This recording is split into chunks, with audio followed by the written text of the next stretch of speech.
जहां सत्ता एक ही रंग में ढल जाती है, वहां लोकतंत्र की रौनक खो जाती है। पर जब अनेक विचार और अनेक स्वर मिलते हैं, तभी राष्ट्र के निर्णय सत्य और स्थायी बनते हैं। माननीय निर्णायक मंडल, मैं उन्नति शिवरे, यह सदन मानता है कि पूर्ण बहुमत की सरकारें गठबंधन की सरकारों से अधिक प्रभावी होती हैं कि विपक्ष में हो। और अगर सदन ये मानता है तो सिर्फ ये आंशिक सत्य है। एक लोकतंत्र की सरकार में जितनी ही प्रभावशीलता की आवश्यकता होती है, उतनी ही जवाबदेही, संतुलन और सहमति की भी उतनी ही आवश्यकता होती है। पूर्ण बहुमत की सरकारें अक्सर एक पार्टी की विचारधारा दूसरे पर थोपने का प्रयास करती हैं। उन्हें विमर्श करना महत्वपूर्ण नहीं लगता। उनके निर्णयों में जितनी गति होती है, उनके निर्णयों की गुणवत्ता में उतनी ही कमी होती है।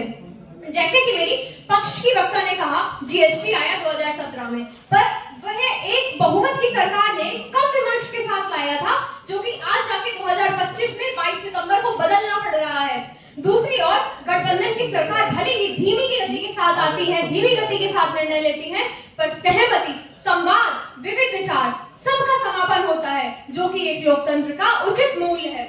महोदय, आप खुद सोचिए, एक सरकार जहां सिर्फ एक पार्टी का राज है और एक ऐसी सरकार जहां पूरे भारत में कोने कोने से प्रतिनिधि आकर एक निर्णय ले रहे हैं, वह निर्णय पूरे भारत के लिए लाभकारी होता है। महोदय, 1975 में आपातकाल आया, भले ही वह बहुत तीव्र साथ आया हो, पर उसने पूरे लोकतंत्र का हनन करके रख दिया।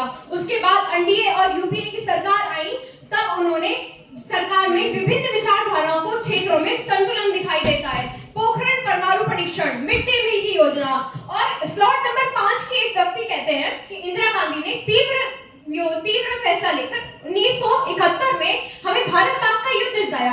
मैं उनसे पूछती हूँ कि उन्होंने ये क्यों नहीं बताया कि अटल बिहारी वाजपेयी जी ने कारगिल का युद्ध जिताया, जब वो एक गठबंधन की सरकार में थे।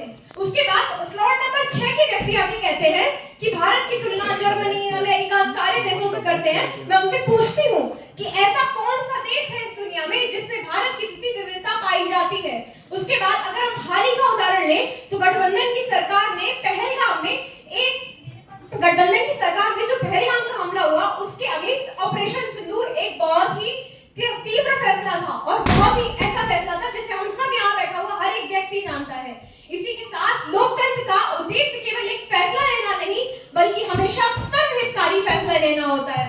जिस प्रकार अपनी समिति के अध्यक्ष समिति के सभी के फैसले समिति के सभी लेते हैं और एक उचित फैसला लेते हैं, उस की सरकार अपने सभी प्रतिनिधि के साथ मिलकर एक निष्कर्ष पर पहुंचती है और सबसे उचित फैसला लेती है। इसी के साथ मैं अपनी पंक्ति का साथ अपनी वक्तव्य को पूर्ण करूंगी। बहुमत से बनती है सरकार, पर गठबंधन से चलता है लोकतंत्र का संसार। तेज फैसलों से मिलती है गति, पर सहमति से मिलती है असली उन्नति। धन्यवाद।